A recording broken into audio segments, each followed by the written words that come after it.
Familiar face. Your camera thinks it spotted a familiar face. Cameras don't think, Annie said, looking down at her phone. We taught this thing to identify specific faces. Who thought that was a good idea? Okay, new romantic. Jonah scoffed at her, looking over. Not everything's a part of the panopticon. Calm your tits. It's just weird that it thinks. Annie continued, loading more Diet Cokes into the communal fridge. And why does that make me a new romantic? No, like the book by that dismal guy, the cyberpunk one. Jonah looked away because he always drank cold Diet Cokes out of the fridge without replacing them. He knew Annie hated this about him. He wanted to do better, but could never seem to remember until he saw her face fall when she went looking for a cold soda on a hot day. Then he wished he could turn back time, just for the smallest of sins between roommates that ended up meaning everything. Annie was blinking. Dismal. Cyber. Gibson? You mean neuromancer? New romance with a necromancer, Jonah said, slipping through his bedroom door. Whatever, so who was the familiar face? Annie turned her phone screen back on. It doesn't say, there's nobody there. She puts it away. Does it recognize me when I come in? Yeah, Jonah said. It says Annie is at the door every time you come home. I talked to your face when I first put it in. You can sign to it. And the person getting the notification can see you. Cool, right? Annie closed the fridge. She stood in front of it, looking at nothing. Who all did you teach it to recognize? The people who come over most often. You, me, and Kevin. Stacy and Kit. Lav, JP, you know. Jonah hesitated. And Kara? She didn't look at him when she said her wife's name. Yeah, it knows Kara. I got it right before, but it wasn't. Of course. Yeah, it knows her.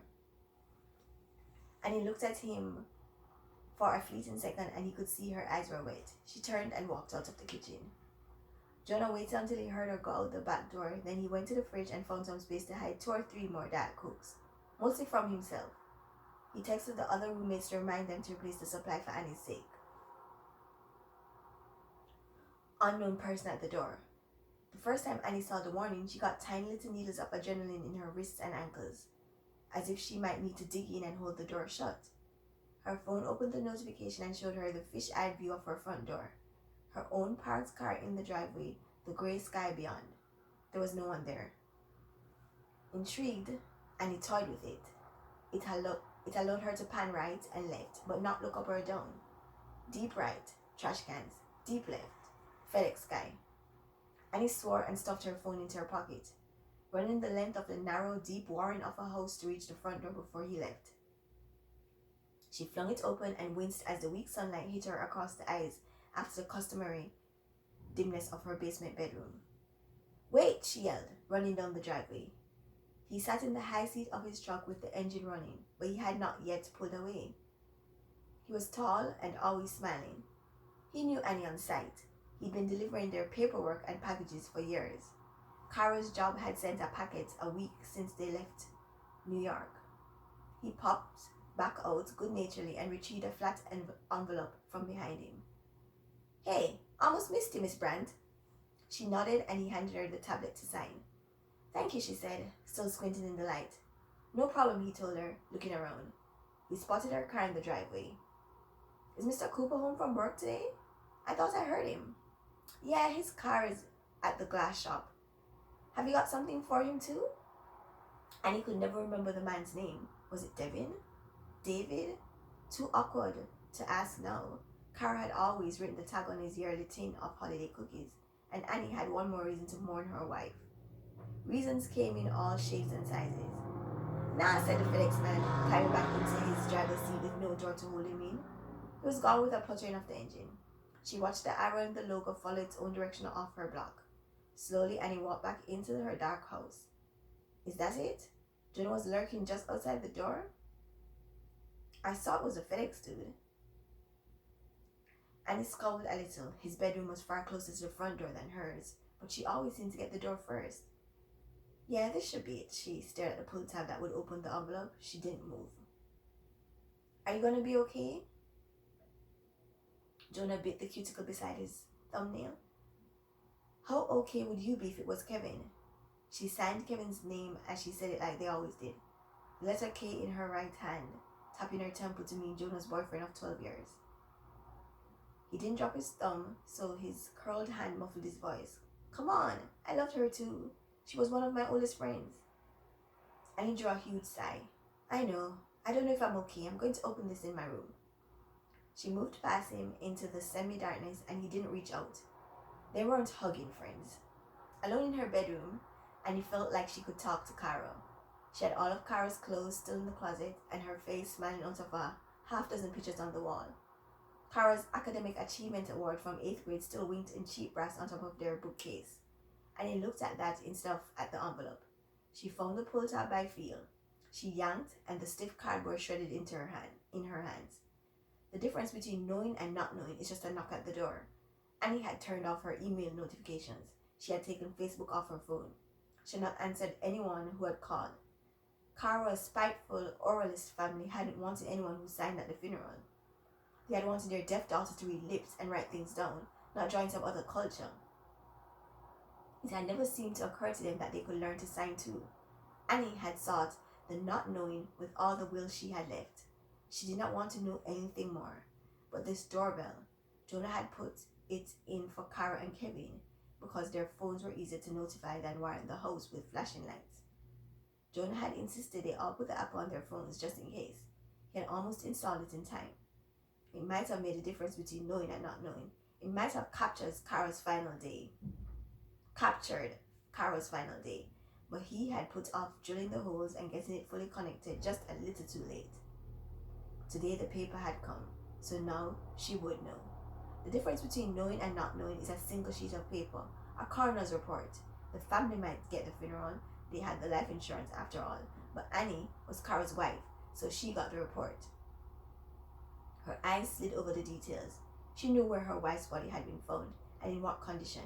She knew Kevin, her wife's best friend and roommate before the rest of them, had coalesced into this shared house, had seen her last, and that Cara's phone and keys and wallet had all been left in the house.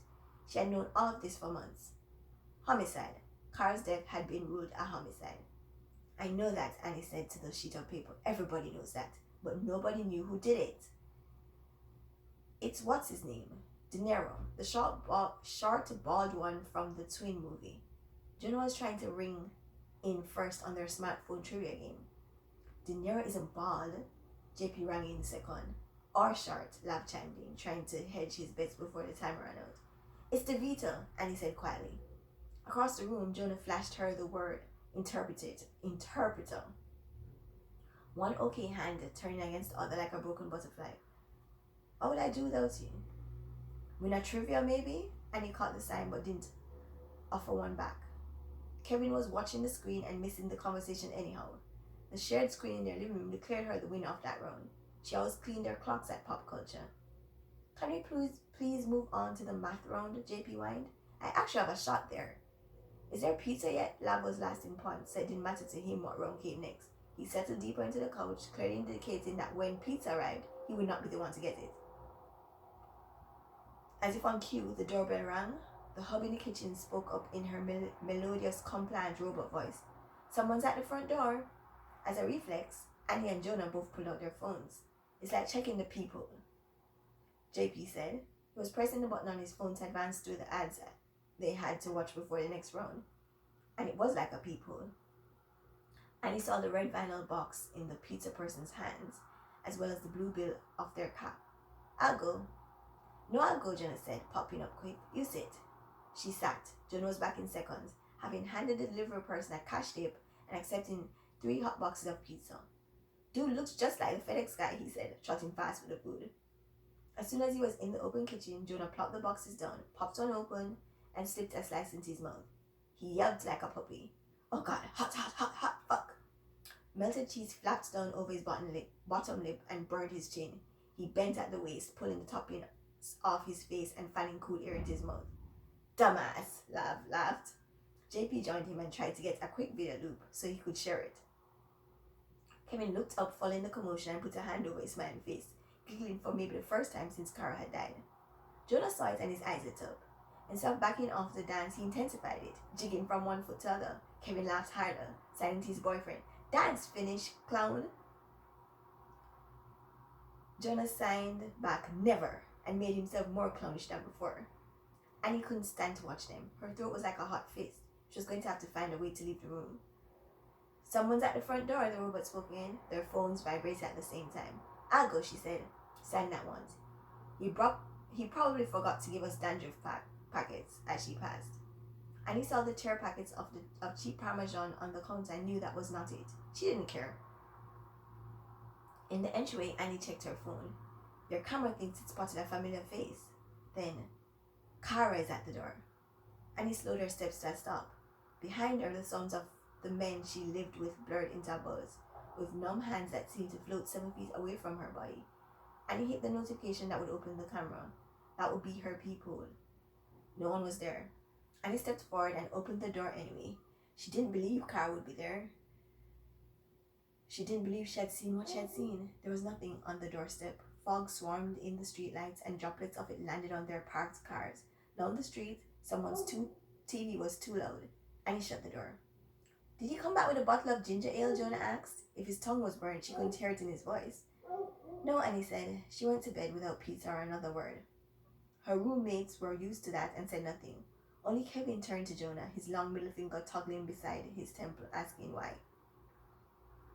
Jonah's answer of "don't know" was so subtle, moving from his own forehead to his boyfriend's shoulder that it might not even have been words at all.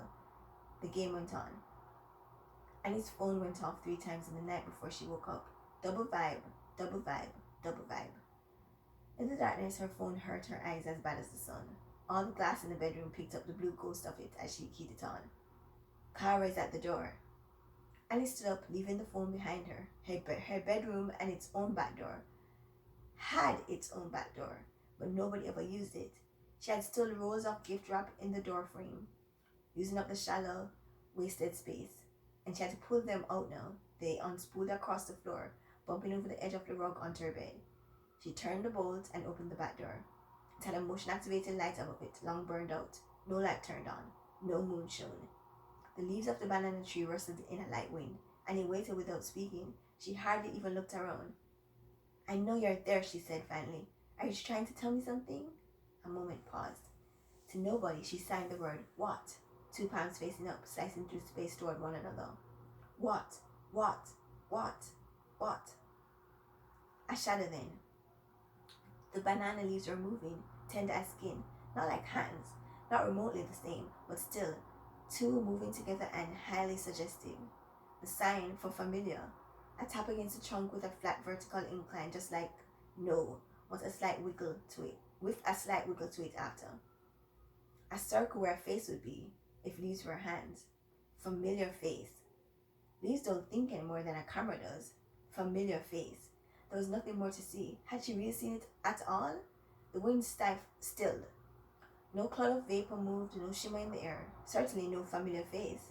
Annie knew she'd never see that again. Whatever she had been feeling, whatever had been beside her, it was gone now. And it was cold and the banana leaves had stopped moving.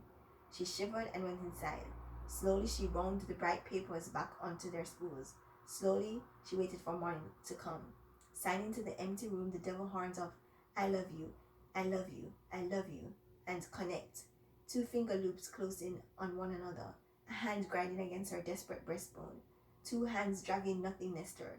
"Please, come back." Jonah gathered them together in the dark kitchen. He spoke low and signed to Kevin as he did it. Kevin flipped the lights on. "Look, we need to figure this out, not just for Annie, for Kara and for us." Kevin was signing back before his partner finished. "Dream had again.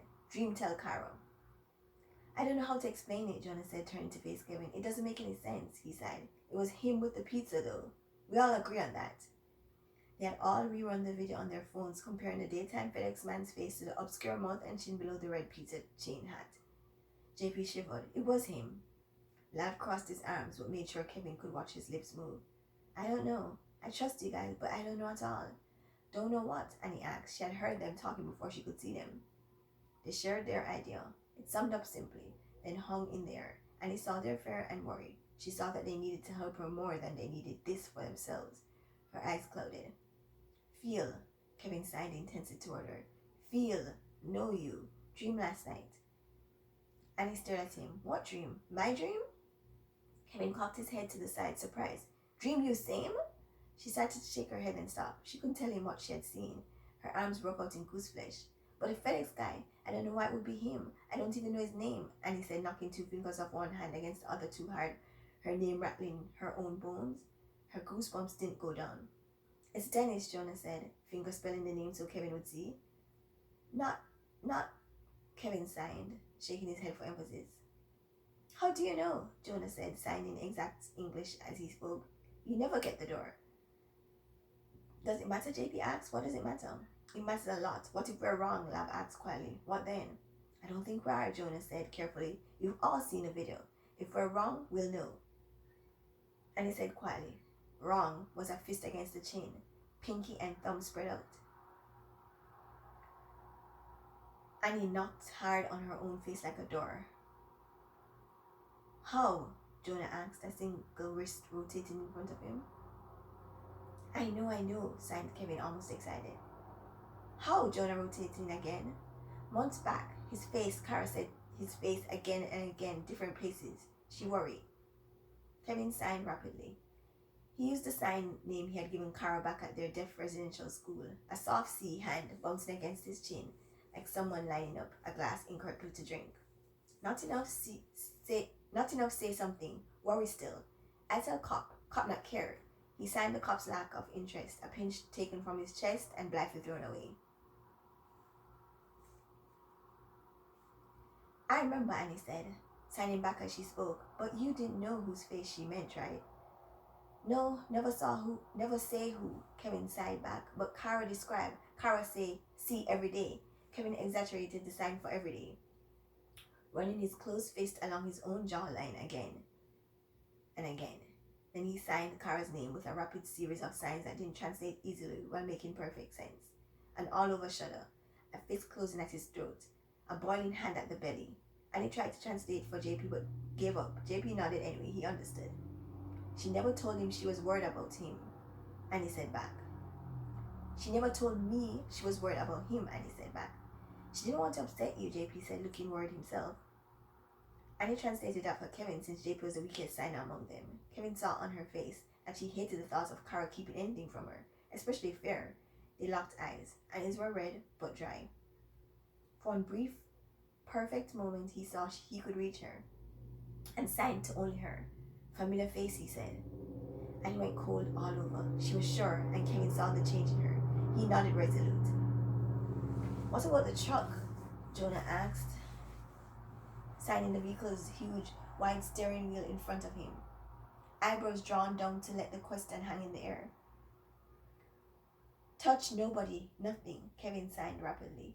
He set his fist in his palm to show the truck, parked out in the street, then spread two flat hands like the runner was safe at third. They all thought about that. If nobody touched it, there was no prints to worry about, no evidence, no trying in vain to hide a huge FedEx truck somewhere it wouldn't be found. It would simply sit there until someone came to get it. He's right, Annie signed as she sighed, and all I'd do is take it to the spot down by the docks where they found her. I knew I would. Her voice was shaking. Jonah reached out and squeezed her shoulder. He might not even come today. If he does come, are we all sure? Lab asked again. We have to all be sure. Sure is the same sign as true. And Lab pushed his finger out from his lips, wanting this to be both.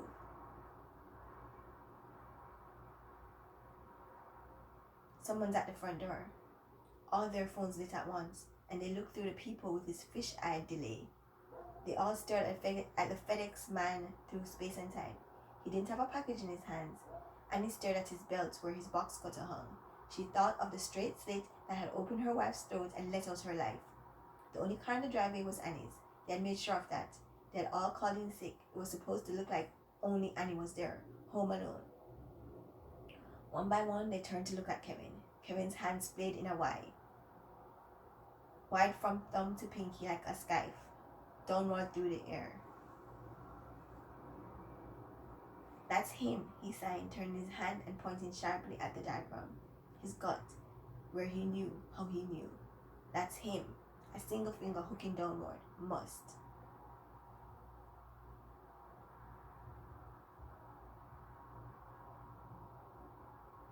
Like this. Like this. Ready? Jonah asked Annie. Are you all ready? She threw it back to him. Yell when you want us, JP said. JP was the only one who owned a gun. Everyone else had a knife from the kitchen or a tool from the shop. Kevin had a ball-peen hammer. His other hand was a pair of crossed fingers, dancing side to side. Ready. And he walked to the door. He had hit the bell again in the time it took her to cover the distance. She watched him on the camera as he glanced around himself. Maybe it wasn't him. Maybe there was someone else she'd never know. Some secret lover, some random stranger. Maybe if they'd gotten a camera sooner, she'd know a familiar face when she saw one. Maybe she hadn't seen what she thought she saw. Maybe Kevin's choice of words was an accident. Maybe there was no way for them to feel like this was over until they'd gotten some revenge for the woman they'd lost, no matter who paid for it. She opened the door. They looked at each other and she knew him. He didn't offer a package or an excuse. His fingertips brushed his box cutter as he peered past her into the dim house. Can we talk for a minute? He said, asking without asking whether he could come in. It's about your wife. Yes, she said. Yes, it is. And he stepped out of the door and let him in, and the darkness closed in around him.